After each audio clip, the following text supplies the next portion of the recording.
Hello and welcome to Chinny Vision 2, where I've been flicking through old copies of New Computer Express, the weekly computer magazine from Future Publishing that ran between, I think it was the end of 88 through until 1991. And this is the 3rd of June 1989 edition, issue 30, and it's got some very interesting stuff about the market share of the various computing manufacturers or computer manufacturers in 1988. So we go across to page 3 there and we'll zoom in because we've got an article entitled World of Computers. A chart highlighting the state of personal computing in the world today has been compiled by leading market research firm IDC. The first such chart of its kind was put together through 27 offices around the world. IDC in Massachusetts called it no trivial activity. The chart relates to all sales of computers which are not multi-user machines during 1988. IBM, by far the biggest computer manufacturer in the world, only just scraped in as the biggest seller of computers at 11.5%. Perhaps surprisingly, Commodore comes in second.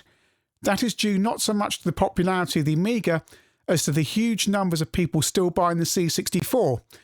Atari doesn't get a look in, but it's worth noting that without the 64, neither would Commodore. Apple's large share is almost all down to its incredible strike rate among the American buyers. Its share elsewhere in the world is comparatively small. That really goes to prove the importance of American computing. Amstrad weighs in with 4.5%. Its success has mainly been confined to Western Europe, but here the British firm has cleaned up with the CPC, PCW, Spectrum and low-cost PCs. Amstrad PCs are sold into the US, but its presence is small. And it's no surprise that the largest share goes to the sprawling masses of cloners and small manufacturers dotted around the world, but mainly in the Far East. Nearly all of half the computers sold in the world comes from these 9 companies. So there you go, you've got 9 companies there, IBM with 11.5%, Commodore with 10.7%, Apple 6.4%, NEC 4.7%, Amstrad 4.5%, Zenith at 3%, Compaq 2.7%, Tandy 2.7%, HP at 0.6%.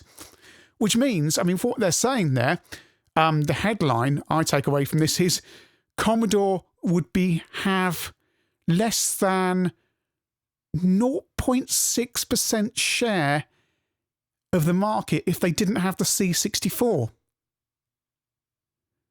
That's what I'm taking from the text there, because it's saying Commodore comes in second, Atari, and they talk about Atari doesn't get a look in, and it's worth noting without the 64, neither would Commodore. So I'm taking that to mean they're saying without the Commodore 64, Commodore wouldn't be getting a look in that top 9. I think what's implied there, because Atari aren't getting a look in, Atari have less than 0.6% share of the market, worldwide market, which is astonishing. Absolutely astonishing. You would have thought they'd be figuring somewhere in there. I mean, perhaps not at Amstrad 4.5%, because Amstrad have got all those PCs and all those other things they sell. But you would have thought, they'd be beating Tandy or somewhere. But no, there is no Atari, which is astonishing. Amstrad doing well is, again, relatively astonishing, given I know they sold a lot of computers in Western Europe, but they're not selling into Japan or America in any significant numbers. But there they are with 4.5% of the world market. And again, Tandy doing really well. They're 2.7%. And the thing is with Tandy, you can only buy the computers through Tandy's own shops. So 2.7% is nothing to be sneezed at. I'm guessing a lot of that is in America. And Apple there with 6.4%. Of course, they're not doing hardly anything in Europe yet. That, as the article points out, doing massive numbers in America, so that's given them 6.4% of the world market. But I think that's a really interesting article. And let's also have a look at what else is in this edition of New Computer Express. I haven't really looked through here, but got some Archimedes news up there, and spies are addicted to UK computer shows, apparently. That was interesting. Next time you go to a computer show, you could be standing slap bang in the middle of a high-level espionage and intrigue, it was claimed last week. A number of Soviets living in the UK allegedly never missed computer shows and science exhibitions They stuff their bags with as much documentation as possible and then send it all back to the Soviet Union. Wow. It's being claimed that some 1,500 high-tech spies are circulating in the UK. Once the information is gathered, it's sent back to Moscow to be pored over by Russian scientists. Wow. I mean, what's the source of this? Oh, can I scroll down? Oh, that's a Silica advert there. Got some prices for 3.5-inch and 5-inch discs there as well.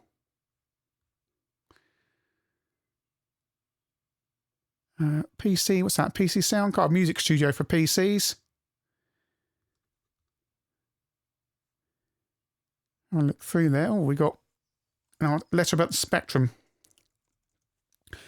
I must warn readers about the trouble I had in obtaining a Spectrum Plus 3 that works. My first machine went well for 10 minutes and then packed up because of loose RAM, Dixon speak. I took it back, and to be fair, Dixon's replaced it without any fuss. The second machine would not even power up, so I took that back one as well. I tried again, and this time got the man in the shop to check it. The machine worked. When I plugged it at home, all went well until game was sound loaded. As you might guess, the sound chip was either missing or broken. By this time, I was really peeved, so I took the damn thing back and demanded my money. Again, with no fuss, they refunded it, and I decided to go to Boots on the off chance of finding a working Plus 3. Let's guess the next one doesn't work as well. They told me a whole batch had been sent back to Amstrad because they... Scroll down. Were faulty, but I could have the working one in the shop. I took it home and it refused to work. The man's cursed. What does Express say? I sympathise, can only offer rather useless information that you were unlucky. No doubt we'll now get letters from Spectrum Plus 3 owners saying theirs has worked for 18 hours a day over the last 2 years without a hitch. Although people asking for an Atari 8-bit column down the right-hand side. Oh, they're going to do one, but they're going to alternate it with the Archimedes column. Okay. Hey, you can have a column, but we're going to alternate it every other week with the Archimedes. An article about auctions. Don't they still do computer auctions? I suppose it's all done online now, isn't it? Pictures and stuff going on there. Oh, lots of XTs. They'll be worth something now. Probably not as monochrome monitors. And there's the auction going on up there. Clive Sinclair there. No, it looks like it, doesn't it? I'm going to have a quick scan through this issue just because it was open as I was looking at that other article. Article about, is that users groups? And they're going to the specialist columns. See, the QL gets a... the QL, MSX, BBC and PC... Well, the PCW will. But the QL, MSX and BBC, it's 1989. And they're getting regular weekly columns. But the Atari 8-bit isn't. And there's the new Atari 8-bit column. A quarter of a page. What the Amstrad Spectrum gets half a page. C64 gets half a page. CPC and all the other machines get half a page. But the minority machines get a quarter of a page. I've got the game section. Colt. What game's that? I've never heard of a game called Colt. Who publishes it? Colt is the latest release from the makers of Captain Blood and Purple Saturn Day. Okay. How is it much to predecessor's high standards? Taking on the guise of a hero out to save the girlie from the sexual perversions of a mutated race of creatures called the Protozoark, you need all your cunning about you in this icon-driven graphic adventure. Yeah, they give it 4 stars. Still not heard of it. Forgotten Worlds from US Gold there. Getting 3 stars. It looks like they're reviewing. They've got the Spectrum, Amiga and ST versions. Well, they said they're reviewing the Amiga, but they have ST and Spectrum shots. So, okay. Well, they're talking about the ST there, and they're... So they're reviewing the ST, Amiga and Spectrum versions, basically. But it doesn't make it clear at the top. Stag. You do get, I mean, the good thing about when New Computer Express was doing games reviews, and it drops them in about some point early 90 or late 89, it drops them and then it brings them back again. But when it does cover them, it's doing a lot of games you don't necessarily heard of, because it's a weekly magazine. So they're not kind of obliged to have the big cover game kind of thing, the latest thing from Ocean or US Gold. And games coming out soon, 3D Pool. Oh no, their latest releases, the 3D Pool's coming out, 5 stars. Interesting.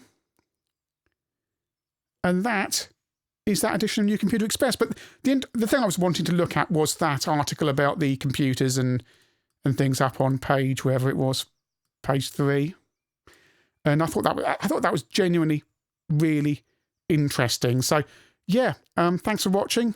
Sorry, the second part of this was quite dull, but hopefully those stats at the beginning were of interest. See you soon.